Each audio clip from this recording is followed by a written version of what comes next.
everyone. On this occasion, we'll just discuss a very important topic in the field of monetary economics. First, allow me to introduce myself. I'm Presenter Leonardo Octavianus with NPM 2061001879. The topic I will raise today is financial crisis analysis and the role of monetary policy, with a focus on the case study of the financial crisis in Indonesia in 1998.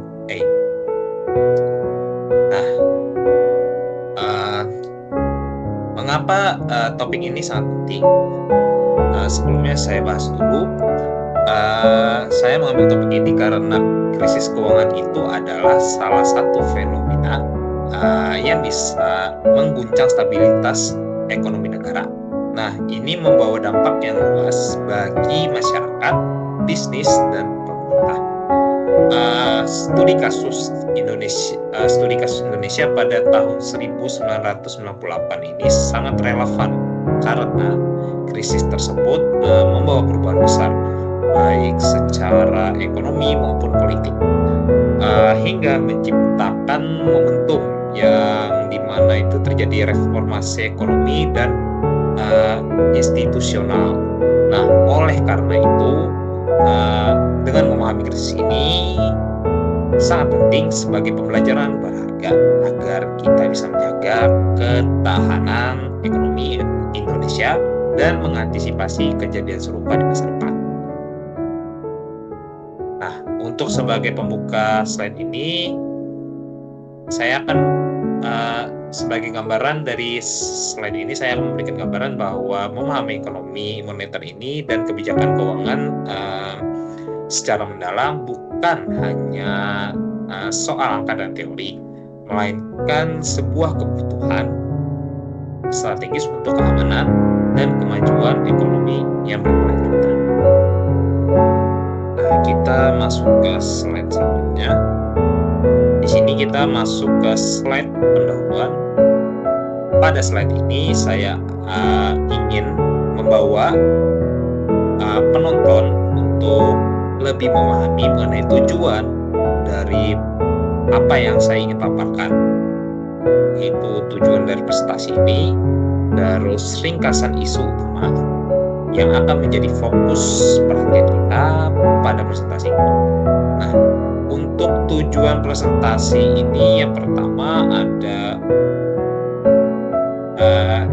pertama-tama ini kita perlu memahami dengan jelas apa yang ingin dicapai dari pembahasan materi ini. Nah, untuk tujuannya ini saya membaginya ada 4, yaitu pertama ada menganalisis penyebab dan dampak krisis keuangan secara komprehensif. Nah, pada poin ini kita akan kupas tuntas apa saja faktor yang menyebabkan krisis keuangan terjadi. Ini bukan hanya secara sederhana, tetapi juga secara menyeluruh dengan melihat berbagai aspek ekonomi, sosial, dan politik yang saling berkaitan. Nah, di sini kita juga akan menganalisis dampak dari krisis tersebut, baik dampak secara langsung maupun tidak langsung. Jadi agar kita ini bisa memperoleh gambar lengkap tentang konsekuensi krisis terhadap pasar keuangan dan masyarakat. Nah, untuk yang kedua di sini saya memasukkan memahami peran kebijakan moneter dalam mengatasi krisis keuangan. Pada pembahasan ini kita akan mempelajari bagaimana kebijakan moneter, terutama dari bank sentral. Terus bank sentral ini dia punya peran yang sangat strategis dalam menghadapi dan mengurangi dampak krisis keuangan. Nah, kita juga akan memahami instrumen-instrumen apa saja yang dapat digunakan, bagaimana juga kebijakan moneter itu kerjasama dalam konteks krisis, dan mengapa peran ini sangat krusial untuk stabilitas ekonomi. Nah, terus di sini yang ketiga yaitu mempelajari kasus nyata krisis keuangan di Indonesia pada tahun 1998. Nah, tidak hanya belajar dari teori dan konsep, kita juga akan melihat langsung sebuah kasus nyata, yaitu krisis keuangan yang melanda Indonesia pada tahun 1998. Studi kasus ini sangat penting karena kita bisa melihat secara aplikatif bagaimana krisis itu terjadi dan kebijakan apa yang diambil dan bagaimana hasilnya bagi perekonomian di Indonesia. Untuk yang keempat di sini poinnya yaitu menarik pembelajaran untuk ketahanan ekonomi masa depan. Nah, dari semua analisis dan studi kasus tersebut, tujuan akhirnya adalah agar kita bisa mengambil pelajaran berharga untuk membangun ketahanan ekonomi yang lebih kuat ke depannya. Hal ini mencakupi bagaimana pencegahan, penanganan, dan pengelolaan ekonomi harus dilakukan agar krisis tidak terulang dan dampaknya atau dampaknya bisa diminimalkan. Untuk ringkasan utamanya di sini kita bisa lihat secara garis besar. Yang pertama itu ada penurunan drastis nilai aset keuangan. Nah, di sini krisis keuangan itu adalah gangguan serius di pasar keuangan yang ditandai oleh penurunan drastis aset keuangan. Misalnya seperti harga saham, obligasi, dan aset lainnya bisa jatuh sangat dalam waktu yang singkat dan memungkinkan menimbulkan kepanikan besar. Nah, terus selanjutnya sini ada kegagalan lembaga keuangan dan perusahaan. Ini terjadi kegagalan beberapa lembaga keuangan dan perusahaan yang tidak mampu membayar kewajiban mereka karena hilangnya kepercayaan dan masalah likuiditas. Terus yang ketiga di sini ada stabilitas ekonomi makro yang muncul, misalnya fluktuasi nilai tukar mata uang, inflasi yang tidak terkendali, serta perlambatan pertumbuhan ekonomi. Terus yang terakhir ini kebijakan moneter sebagai instrumen kunci pemulihan. Kebijakan moneter ini akan kita lihat sebagai instrumen kunci utama untuk memulihkan perekonomian setelah krisis, yang dimana bank sentral berperan besar dalam menstabilkan kembali pasar keuangan dan ekonomi secara keseluruhan.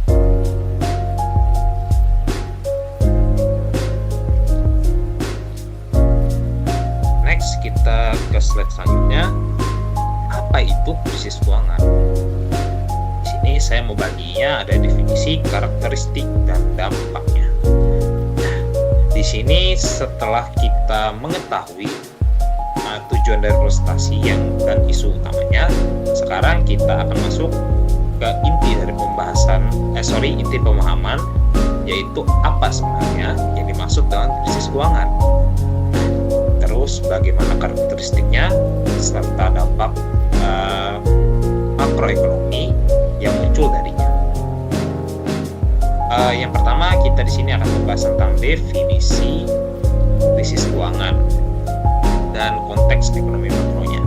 Nah, krisis keuangan ini dapat kita definisikan sebagai sebuah situasi di mana terjadinya gangguan arah di pasar keuangan.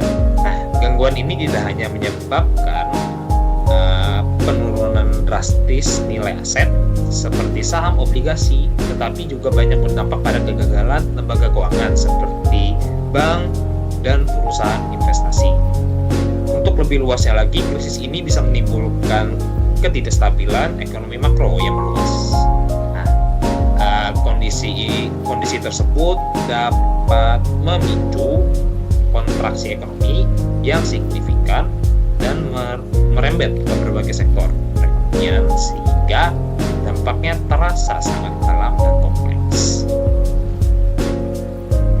Terus untuk karakteristik utama dari krisis keuangan ini, kita dapat melihat beberapa ciri khasnya dari krisis keuangan itu, antara lain pertama ada penurunan nilai aset secara tiba-tiba dan drastis.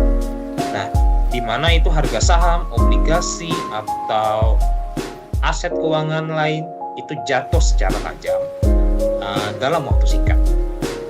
Dan hal ini bisa menimbulkan kepanikan di pasar, kepanikan besar.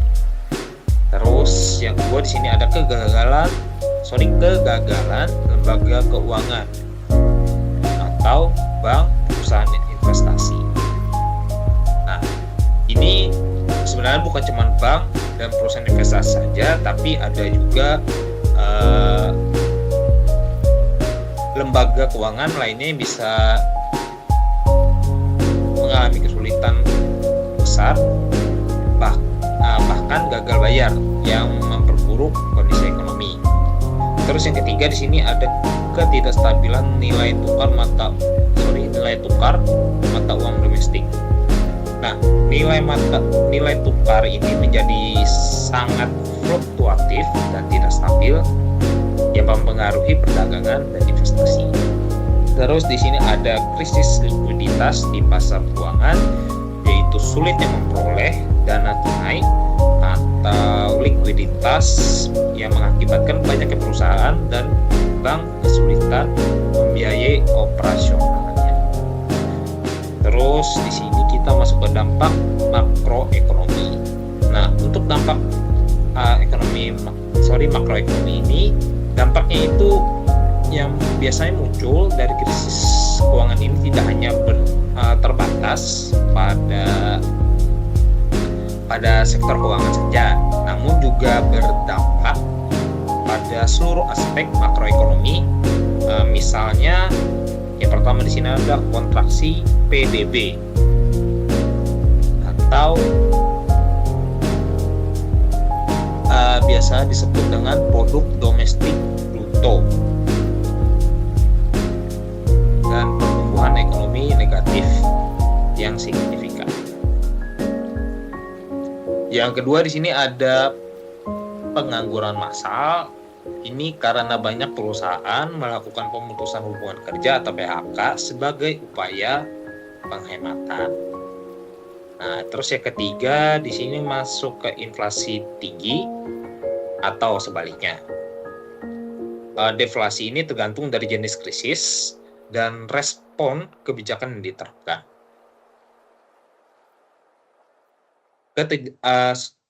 Terus yang keempat, ketidakseimbangan neraca pembayaran negara mengganggu kestabilan ekonomi secara lebih luas.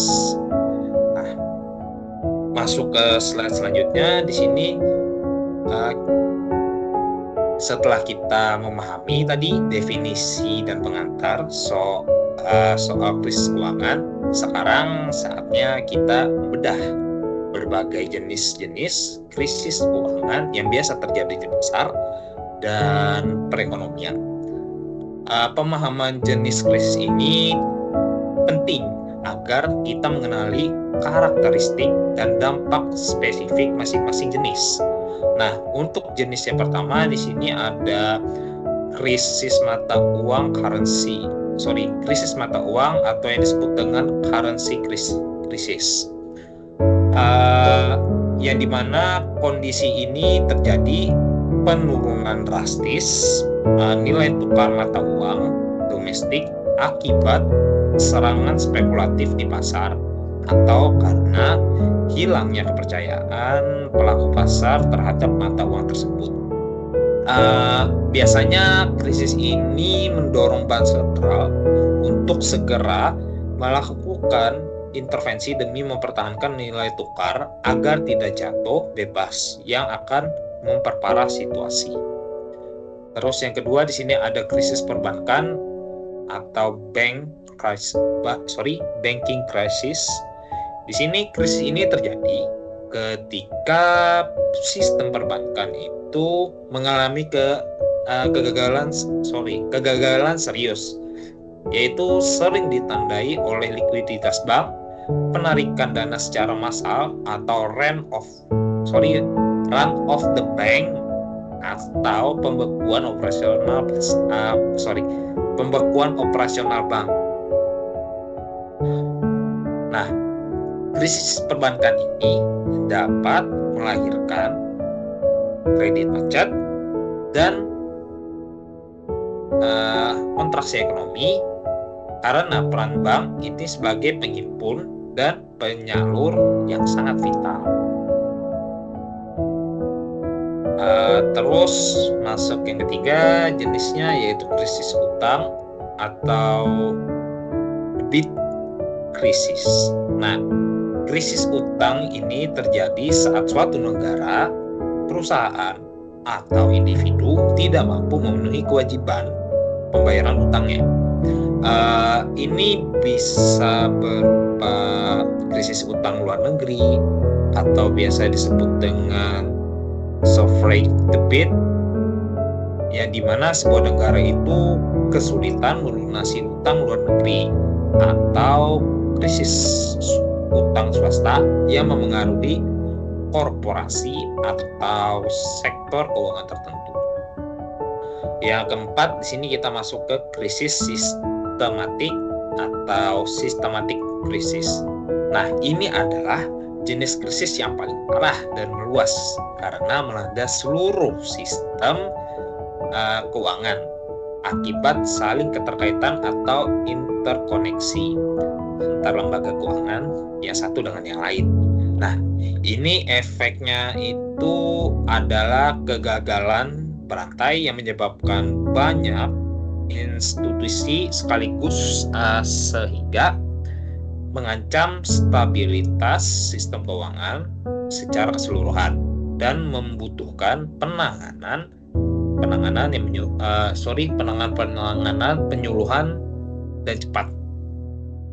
Terus kita masuk ke slide selanjutnya. Untuk slide selanjutnya ini ada penyebab krisis keuangan. Nah, di sini kita akan memahami faktor-faktor yang memicu krisis. Nah, kunci agar kita bisa mempelajari.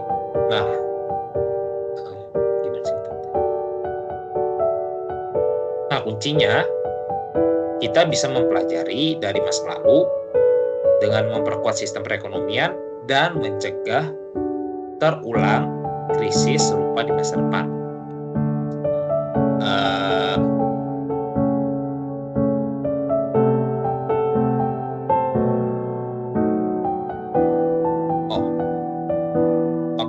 Masuk ke faktor pemicu krisis keuangan. Di sini yang pertama ada faktor makroekonomi. Nah, pertama-tama mari kita lihat dulu dari sisi makroekonomi ini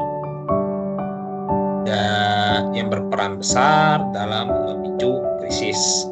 Biasa makroekonomi ini dia peran besar gitu dalam memicu krisis.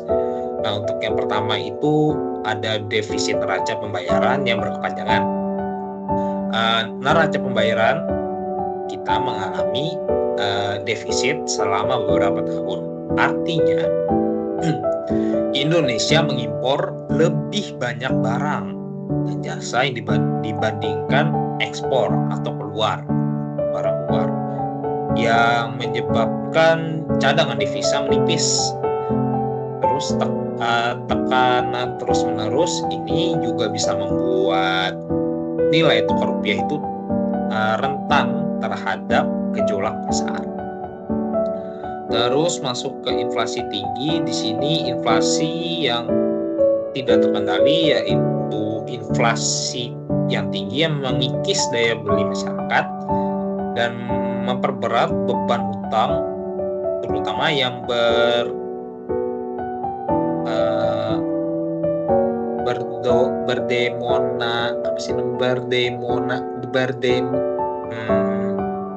berdenominasi valuta asing. Dalam kondisi seperti ini, kepercayaan investor terhadap stabilitas ekonomi menjadi goyah. Terus yang ketiga di sini ada nilai tukar yang overvalued.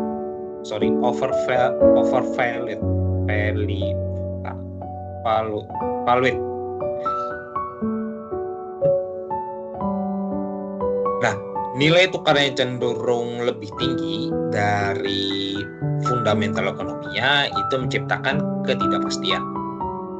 Rupiah yang overvalued yaitu memicu spekulasi pasar. Karena pelaku pasar itu merasa bahwa nilai rupiah akan segera mengalami koreksi atau depresi serius.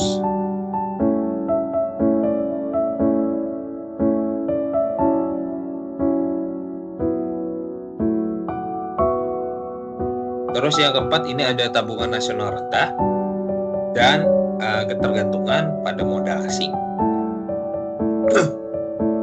Nah, ketergantungan yang sangat tinggi ini pada modal asing jangka pendek ini membuat ekonomi kita sangat rentan terjadi sentimen. Nah, sentimen negatif yang ada di pasar global. Nah, karena modal asing ini bisa keluar dalam jumlah besar dan cepat. Terus ini selanjutnya faktor kelembagaan dan pasar. Nah, selain faktor makro, ini aspek kelembagaan dan pasar internal juga ikut berkontribusi.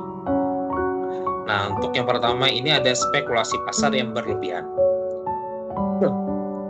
Pasar modal dan valuta asing itu didera spekulasi yang sangat tinggi.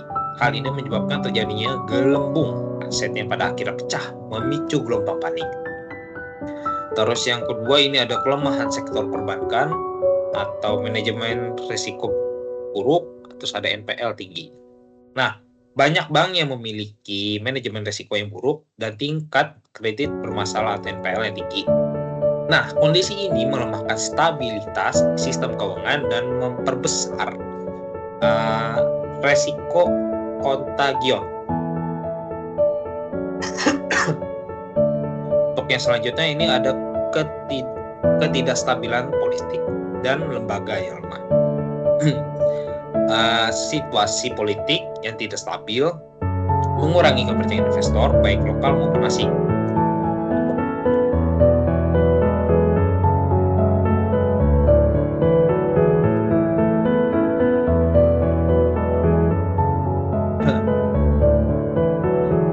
Kelemahan kelembagaan juga bisa memperburuk efektivitas pengawasan. Terus ini masuk yang keempat, pengawasan keuangan yang tidak memadai. Nah, regulator dan pengawas pasar serta perbankan itu tidak mampu menjalankan fungsi pemantauan dan pengendalian risiko secara efektif. Jadi ini membuat masalah yang ada bertambah besar dan tidak tertangani sebagaimana mestinya. Terus mekanisme terjadinya krisis ini dari awal sampai berkembangnya. Jadi untuk memahami bagaimana krisis ini berjalan, yang pertama-tama kita harus lihat dulu siklus lazim yang terjadi.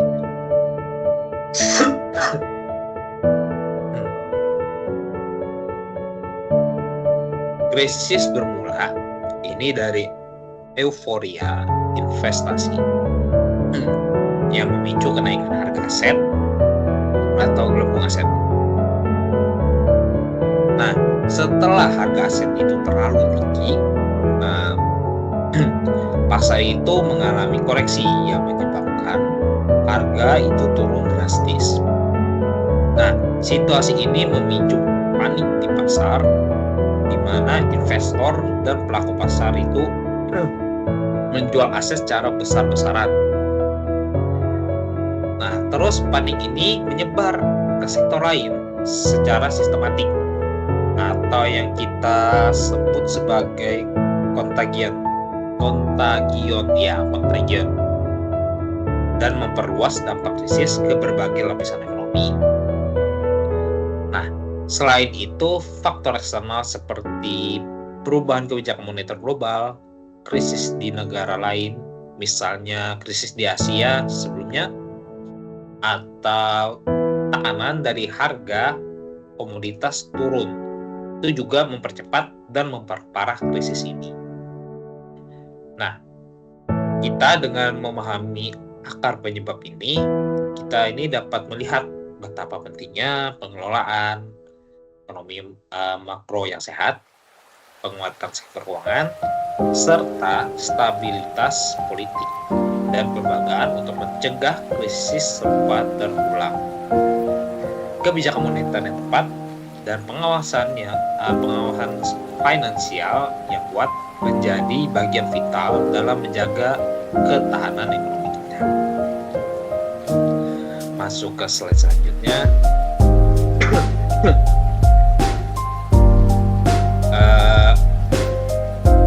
Pada slide ini kita akan membahas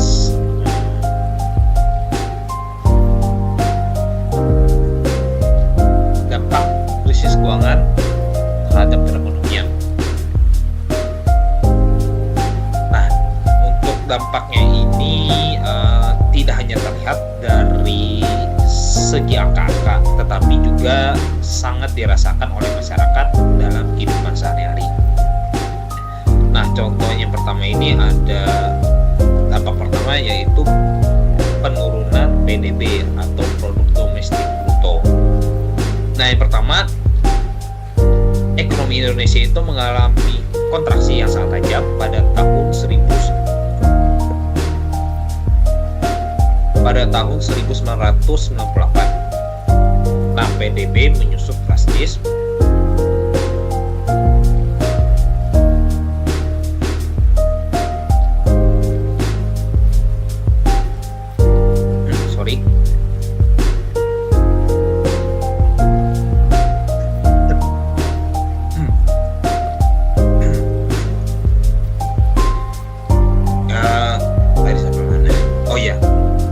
Tadi yang pertama, ekonomi Indonesia itu mengalami kontraksi yang sangat tajam pada tahun 1998.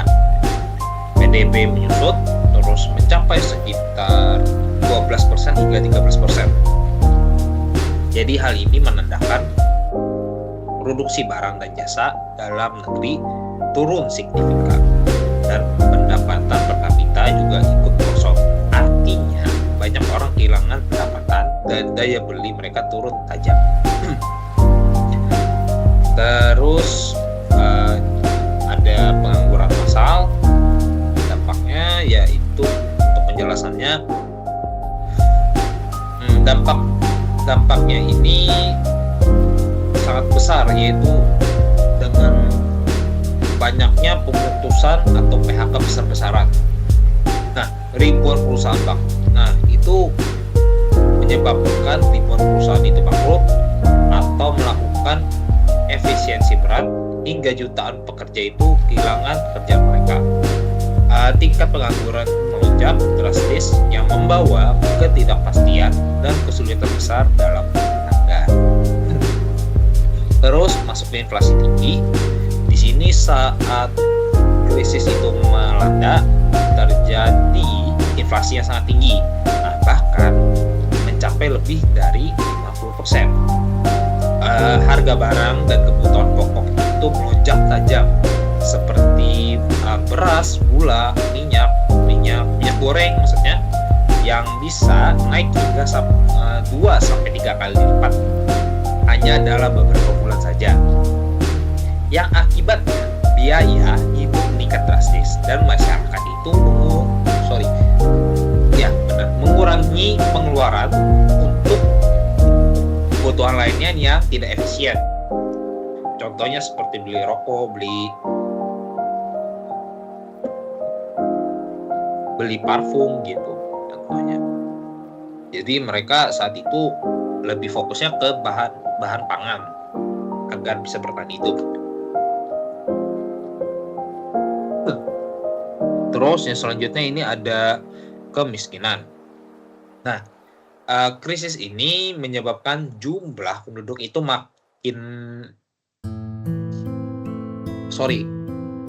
jumlah penduduk miskin itu menjadi 2 kali lipat dari yang sebelumnya sekitar 22,5%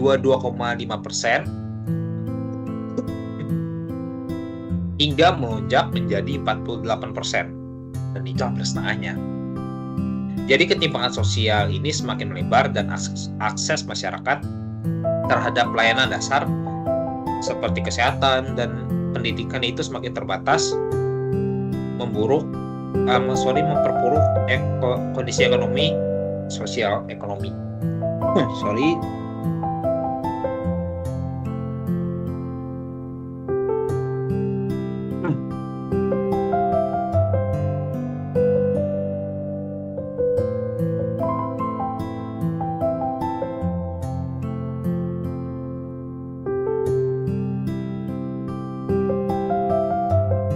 Nah, terus yang selanjutnya ini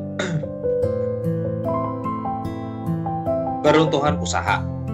Nah, di sektor usaha ini banyak perusahaan itu terpaksa gulung tikar. Sektor real seperti pertanian, manufaktur,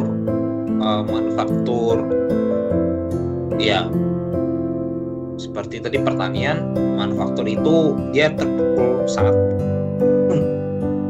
sangat berat. Pasar modal itu juga ikut anjlok secara tajam dengan indeks harga saham itu jauh lebih dari 60% hanya dalam beberapa bulan saja. Aliran investasi asing mengering drastis dan banyak proyek infrastruktur yang sangat penting itu terhenti. Terus untuk jangka pendeknya itu, saat krisis sedang memuncak, terjadi kepanikan di pasar keuangan. Investasi asing dan domestik menarik dana mereka secara besar-besaran dan menyebabkan krisis likuiditas pada perbankan. Konsumen ingin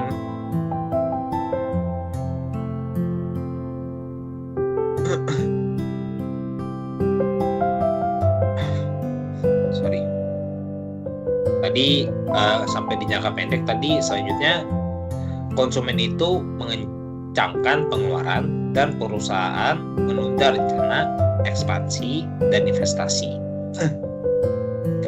Terus untuk jangka panjangnya di sini, meski krisis ini melanda, dampaknya masih terasa lama.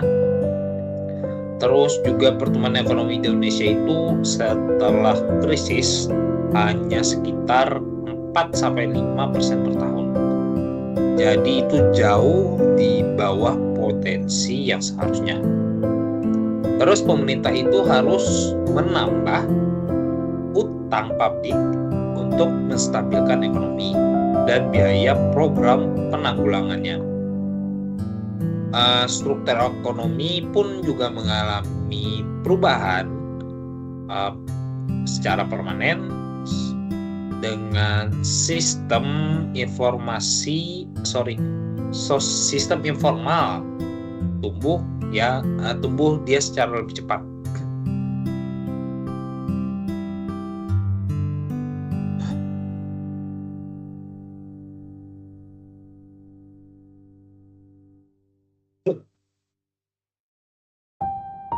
Masuk ke slide selanjutnya, di sini kita akan membahas tentang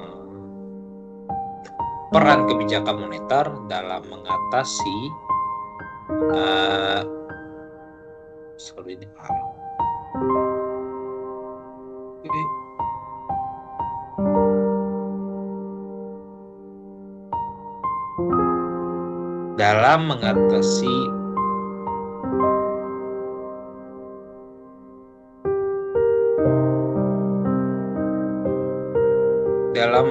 krisis keuangan.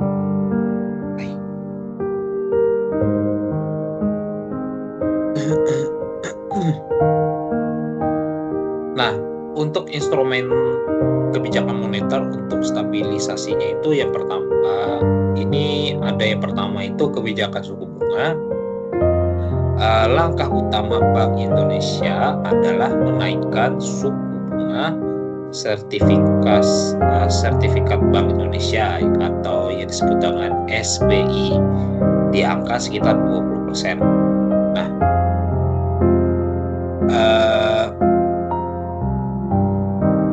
terus dia tuh kalau nggak salah naik lagi ke level tertinggi, yaitu lebih dari 70%.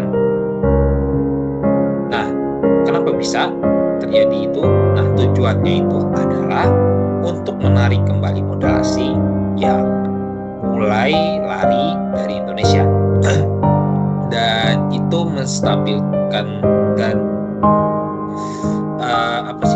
pemerintah tuh ingin menstabilkan nilai tukar rupiah. Namun ini juga berdampak negatif seperti meningkatnya biaya pinjaman yang membuat perusahaan itu kesulitan mendapatkan likuiditas. Sebuah dilemanya itu antara stabilitas dan pertumbuhan.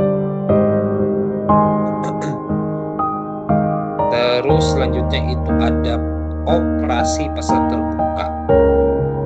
Nah, Bank Indonesia itu juga melakukan operasi pasar terbuka untuk mengendalikan likuiditas di sistem perbankan. Intervensi ini juga berperan penting dalam memastikan peredaran uang itu tetap terjaga, tetapi kapasitasnya itu terbatas karena ketidakpastian pasar yang sangat tinggi.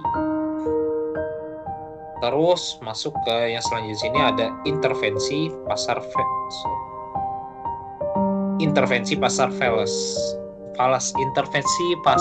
falas.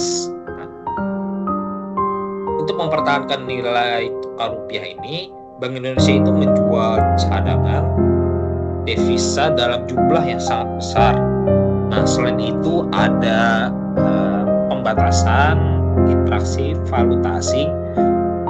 Tujuannya itu untuk mengurangi spekulasi yang memperparah penurunan rupiah.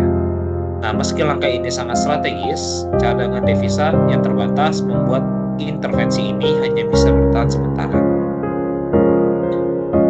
Nah, untuk kontrol kapitalnya ini dalam keadaan krisis, pemerintah itu memberlakukan kontrol ketat atas aliran dana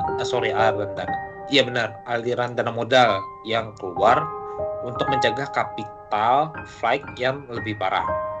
Selain itu, devaluasi rupiah dilakukan secara terkendali agar daya saing ekspor itu bisa tetap terjaga dan memberikan ruang bagi perekonomian untuk bertahan.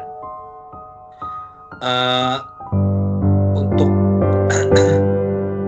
kendala dan keterbatasan kebijakan ini, sayangnya kebijakan moneter itu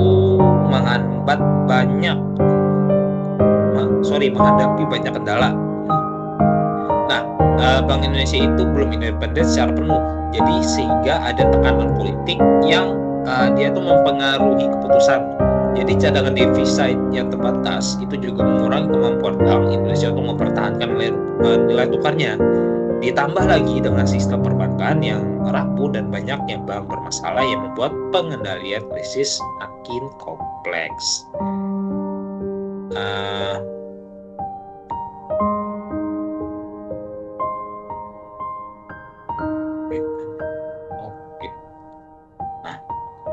Untuk slide selanjutnya, jadi kita tadi setelah memahami penyebab dan dampak dari krisis keuangan itu, jadi sekarang kita ini akan melihat secara lebih rinci, yaitu tentang studi kasus krisis keuangan Asia pada tahun 1997 sampai 1998. Nah, ini akan memberikan kita gambaran nyata bagaimana berbagai faktor ekonomi dan politik dan sosial itu bertemu dalam sebuah peristiwa yang mengguncang negara kita. Nah, untuk latar belakangnya sendiri itu, latar belakang ekonominya sebelum krisis itu pada dekade sebelum krisis itu, Indonesia itu mengalami pertumbuhan ekonomi yang cukup tinggi. Itu pada saat zaman Pak Harto. Rata-rata itu ada di sekitar 7% per tahun. Nah, terus pertumbuhan ini juga didukung oleh industrialisasi namanya yang cepat dan investasi asing yang mengalir deras. Namun di balik pertumbuhan kita itu terdapat beberapa risiko tersembunyi seperti utang luar negeri, utang luar negeri swasta yang membengkak hingga mencapai 65 miliar dolar AS. Nah, dan sektor perbankan itu memiliki kelemahan serius itu dalam manajemen risikonya. Terus untuk pemicu krisisnya itu secara langsungnya itu krisis regional ini dipicu oleh devaluasi BAT Thailand yaitu pada Juli 1997 yang merembet cepat ke negara-negara tetangga Asia, yaitu salah satunya Indonesia. Nah, bursa dan pasar modal kita pun mulai tertekan. Spekulasi pasar meningkat dan investor asing itu mulai menarik dana besar-besaran atau capital flight. Salah satu faktor rentan adalah ketergantungan terhadap utang dalam mata uang asing, terutama dolar US, yang membuat ekonomi itu sangat sensitif terhadap fluktuatif nilai tukar. Terus masuk ke kronologi awal krisis di Indonesia itu, krisisnya itu sebenarnya mulai terjadi atau mulai terlihat secara jelas itu di Indonesia pada tahun 1997 pada bulan Agustus, yaitu ketika Bank Indonesia itu memperlebar fluktuasi nilai tukar rupiah dari 8% itu menjadi 12%. Nah, tidak lama kemudian, tepatnya pada 14 Agustus 1997 itu, BI itu mengembangkan nilai tukar rupiah itu secara penuh. Nah, di mana keputusan ini menyebabkan nilai rupiah itu mulai anjlok dari sekitar 2.000 per US dollar menjadi lebih dari 3.000 dalam hitungan hari. Jadi dari yang kita lihat dari kejadian krisis ini, kita dapat memperlihatkan bahwa ketidakseimbangan ekonomi makro dan pelemahan sistem keuangan itu dapat berakibat fatal jika tidak segera diatasi. Juga penting stabilitas politik dan pengelolaan uang itu pengelolaan utang yang prudent. Jadi dari studi kasus ini kita bisa belajar betapa pentingnya antisipasi diri dan penguatan kebijakan moneter dan fiskal supaya negara mampu menghadapi guncangan eksternal. Masuk ke slide selanjutnya. Di sini kita akan membahas tentang perkembangan krisis keuangan yang terjadi di Indonesia pada rentang sekitar tahun 1997 sampai 1998. Nah, penting di sini kita pertama dulu memahami bahwa bagaimana rangkaian peristiwa krisis itu terjadi atau berlangsung satu persatu agar kita semua ini dapat memahami gambarannya itu secara lengkap, serta juga bisa mempelajari dari berbagai krisis itu semakin luas dan memburuk dalam waktu singkat. Oke, yang pertama ini pada Oktober 1997.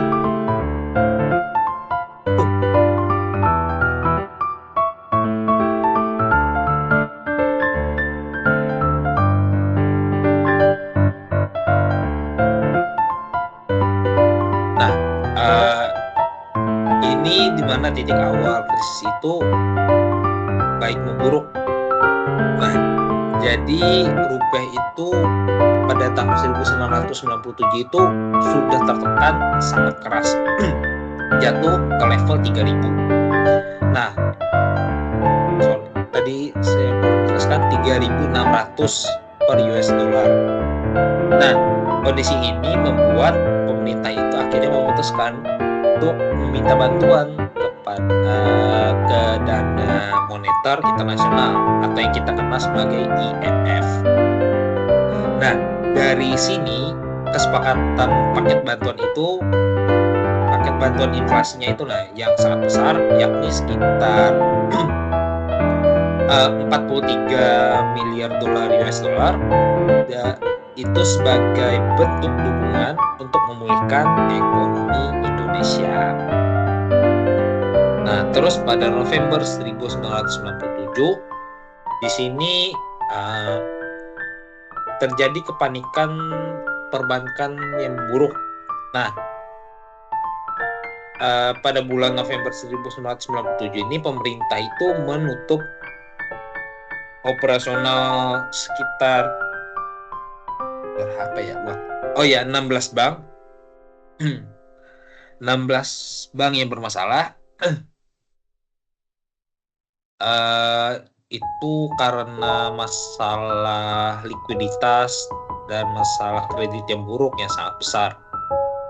Nah, penutupan ini itu kalau misalnya memicu kepanikan yang terjadi pada kalangan masyarakat yang mulai melakukan penarikan dana besar-besaran dari bank. Nah, fenomena yang disebut dengan bank run. Nah, terus masyarakat itu kehilangan kepercayaan sudah pada sistem perbankan, sehingga tuh mereka secara massal menarik tabungan mereka. Jadi pada tahun itu masyarakat cepat-cepat ingin menarik dananya agar setidaknya mereka masih ada pegangan uang lah, karena saat itu bank ditutup sekitar 16 bank. Terus pada Januari 1998 ini rupiah itu semakin ambruk. Jadi memasuki bulan Januari 1998 tekanan di pasar itu terus meningkat. Rupiah terus melemah tajam hingga menyentuh ke level 10.000 per US dollar. Nah, ini merupakan anjlok tajam dari nilai sebelumnya, atau ya benar-benar. Terus run on the bank itu melanda itu sekitar hampir melanda seluruh wilayah Indonesia yang memperparah kondisi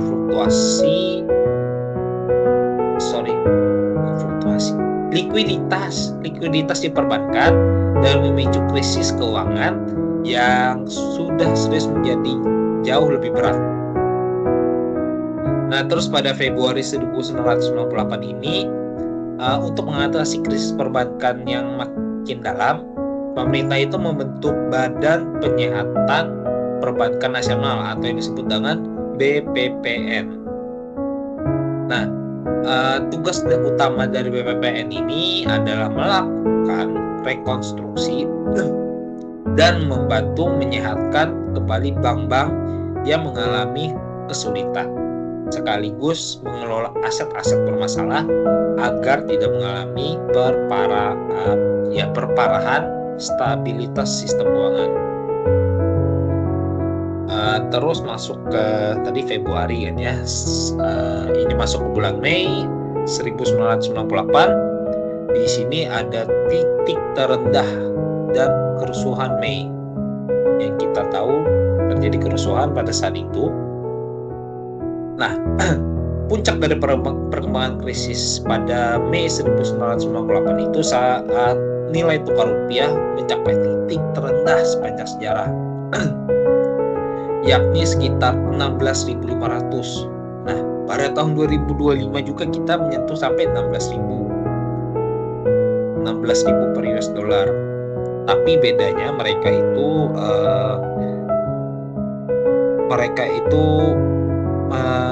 mengalami pemerosotan nilai tukar rupiah ke US dollar itu secara tajam, berbeda dengan kita yang sekarang. Kalau kita yang sekarang itu turunnya bertahap, dari kalau nggak salah ingat kemarin 2024 itu 12.000, sampai sekarang jadi 16.000. Sebenarnya itu angka yang lumayan jomplang sih, cuman ya mau gimana lagi. Kalau nggak salah, enggak 16.000, 12.000, 14.000 ke 16.000. Oke, masuk ke pembahasan tadi. Selain aspek ekonomi yang sangat buruk, ini kerusuhan sosial melanda Jakarta dan beberapa kota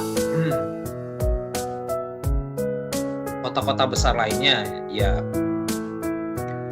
Jadi kerusuhan Mei ini tidak hanya terjadi di Jakarta saja, tetapi di semua tempat, di semua titik-titik wilayah Indonesia yang mengalami yang berdampak atau yang memakai uang lah.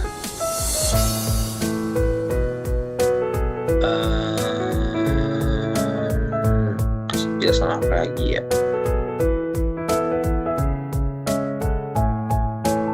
Oh iya, ini bukan hanya sekedar krisis ekonomi biasa, tetapi juga krisis sosial, politik yang memaksa beliau Pak Soeharto mundur dari jabatannya sebagai presiden dan menandai berakhirnya era Orde Baru dan pembukaan Orde Reformasi.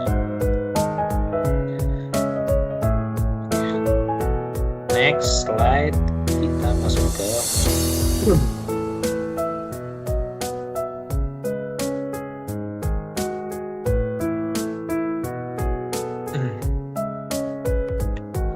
ke slide selanjutnya. Di sini pada tahun 1998 Indonesia itu menghadapi salah satu krisis keuangan terberat sepanjang sejarahnya. Bank Indonesia itu sebagai otoritas moneter itu harus segera mengambil langkah strategis agar dapat menahan laju kerusakan ekonomi yang semakin parah di slide.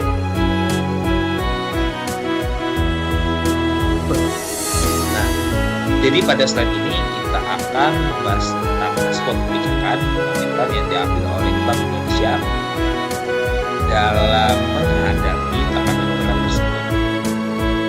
Nah, untuk langkah-langkahnya ini yang pertama ada kebijakan suku bunga, yaitu dia ini sebagai kunci utamanya. Nah, pertama itu Bank Indonesia menaikkan suku bunga acuan, terus sertifikat Bank Indonesia atau SBI secara drastis dari sekitar 20% menjadi 70%. Nah, tujuan dari kenaikan ini, kenapa terjadi kenaikan ini secara ekstrim? Karena untuk menarik kembali modal asing yang mengalir keluar, serta untuk menjaga stabilitas nilai mata rupiah. Namun kebijakan ini memiliki konsekuensi serius bila pinjaman itu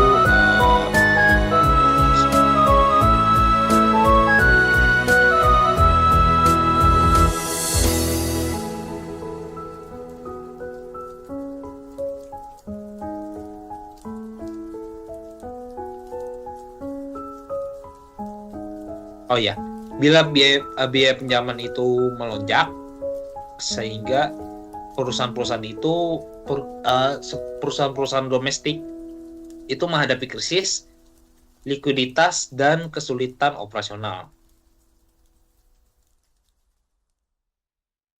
Terus masuk ke upaya stabilisasi nilai tukar.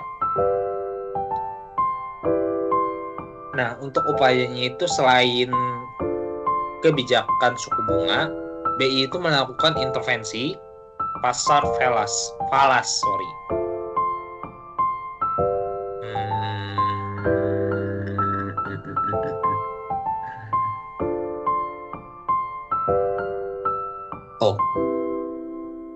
Jadi tadi kan Bank Indonesia BI kan melakukan intervensi pasar falas di valuta asing atau valuta asing lah sebutnya lah. Dia itu dengan menggunakan cadangan devisa yang dimiliki untuk menahan laju penurunan rupiah. Tetapi cadangan devisa yang terbatas membuat intervensi ini tidak berjalan optimal. Selain itu, BI juga menerapkan pembatasan transaksi falas untuk mengurangi spekulasi berlebihan di pasar mata uang.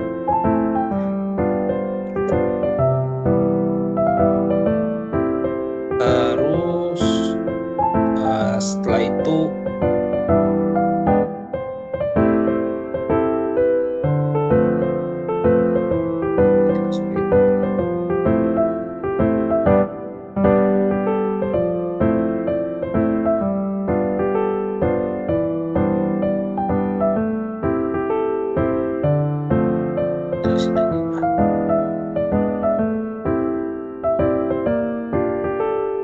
jadi setelah itu pemerintah dan Bank Indonesia itu bekerja sama secara erat dengan ekonomi moneter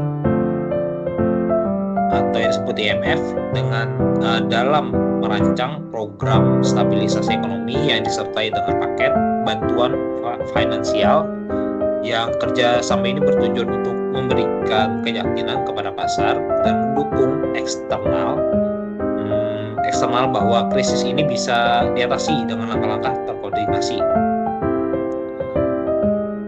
Terus akan tetapi respon kebijakan moneter ini bukan tanpa hambatan besar. Bank Indonesia itu masih kurang memiliki independensi penuh, sehingga kebijakan moneter itu kerap kali dipengaruhi oleh campur tangan politik. Selain itu juga cadangan devisa yang minim dan sistem perbankan yang rapuh dan banyaknya kredit macet serta bank bermasalah membuat efektivitas kebijakan sangat terbatas. Terus untuk koordinasi fiskal dan moneter spannya itu koordinasi antar kebijakan fiskal dan moneter itu juga belum optimal. Jadi hal ini juga membuat upaya stabilisasi ekonomi kurang efektif dan beberapa kebijakan malah sering bertentangan dalam praktek di lapangannya. Nah, masuk ke slide selanjutnya. Tadi kita sudah membahas tentang peran kebijakan moneter dalam menanggulangi krisis. Jadi sekarang kita membahas tentang dampak nyata yang dirasakan oleh masyarakat dan perekonomian itu secara keseluruhan di Indonesia selama krisis 1997 sampai 1998.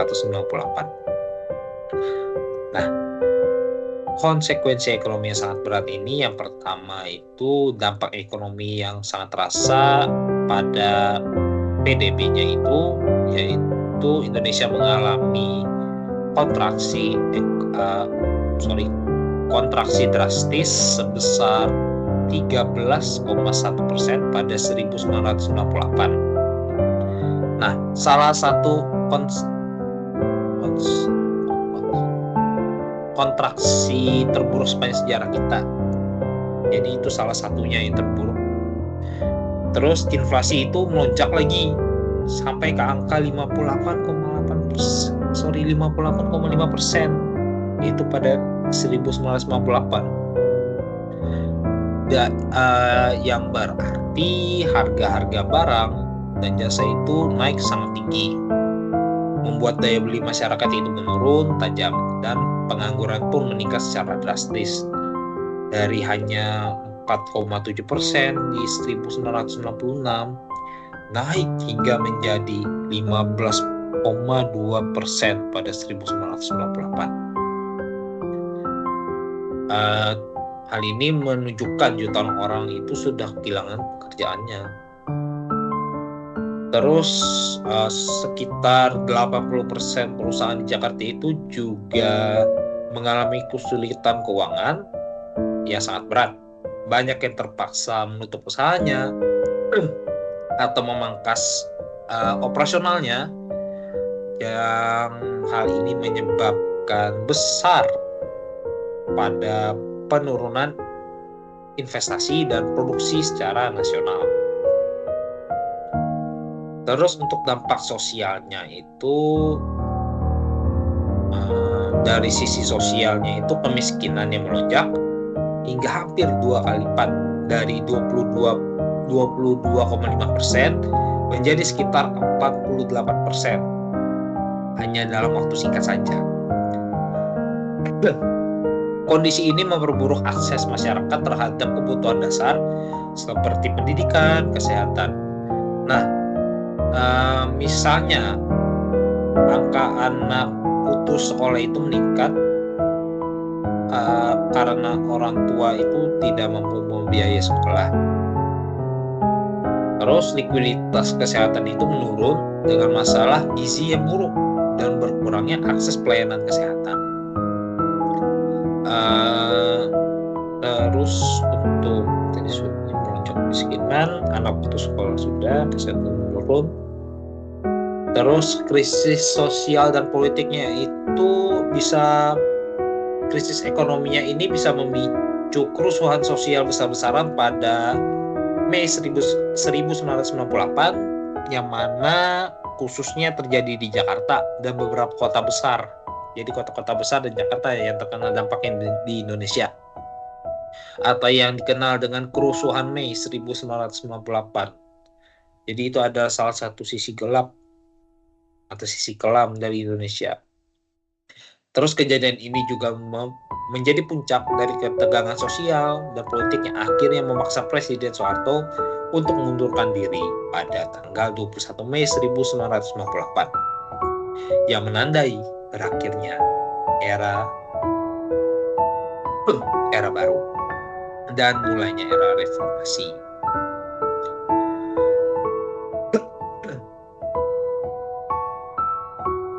Nah, untuk yang terakhir kita masuk ke kesimpulan.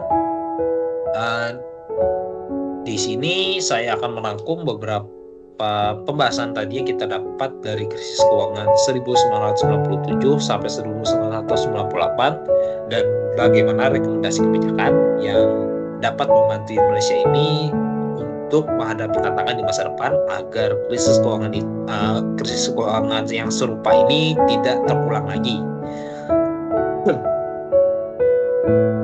Jadi untuk kesimpulannya yang paling utama itu pastinya dampak krisis multidimensional.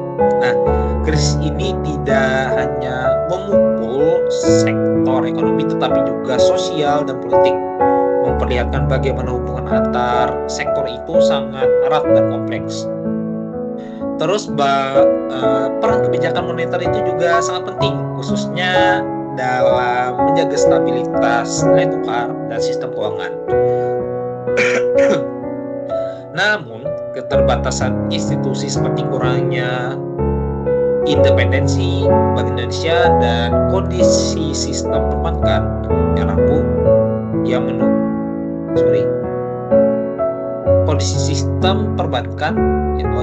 yang rapuh itu menurunkan efektivitas kebijakan tersebut.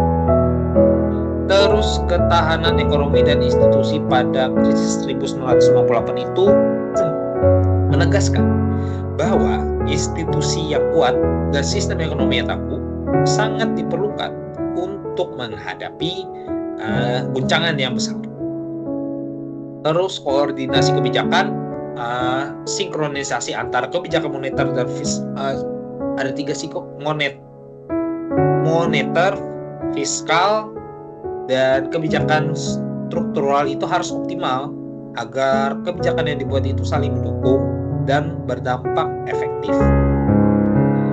Untuk rekomendasi kebijakannya itu kalau dari saya di sini ada 4, yaitu independensi bank sentral,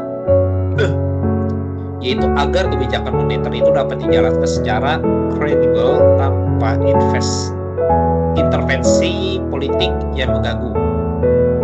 Terus yang kedua, pengaruh dan regulasi keuangan, yaitu memperketat pengawasan untuk mencegah resiko sistemik dan meningkatkan stabilitas sektor perbankan. Terus yang ketiga itu manajemen utang. Di sini mengelola utang secara hati dan diversifikasi sumber pembiayaan secara langka,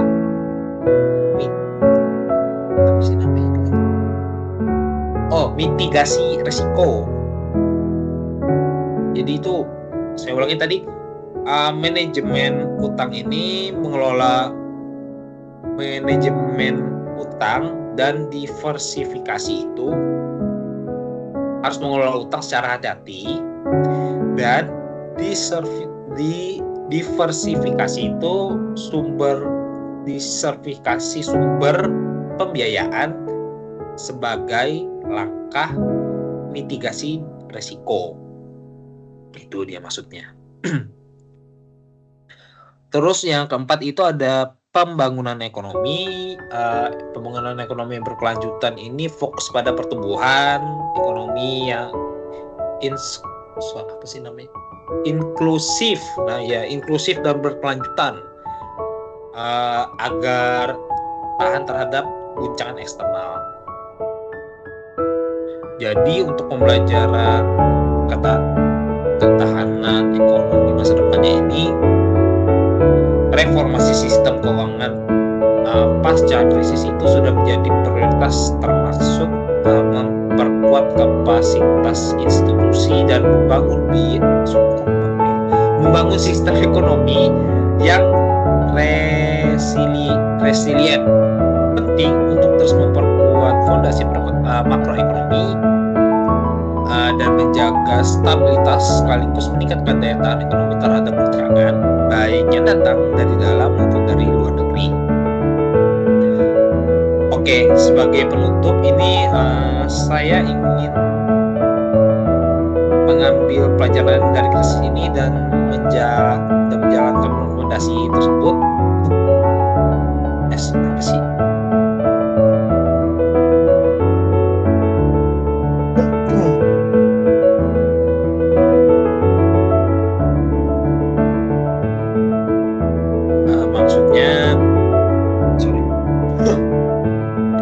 Sebagai penutup, saya berharap kita semua di sini dapat mempelajari dari krisis ini, terus bisa juga menjalankan rekomendasi. Mungkin merasa rekomendasi dari saya ini benar tadi kan ya. Terus tujuannya ini supaya Indonesia itu lebih siap saat menghadapi tantangan ke depannya, apalagi saat kejadian seperti kejadian krisis keuangan 1998 itu. Terus menjaga stabilitas ekonomi dan menciptakan kondisi yang kondusif bagi pertumbuhan yang sehat dan berkelanjutan.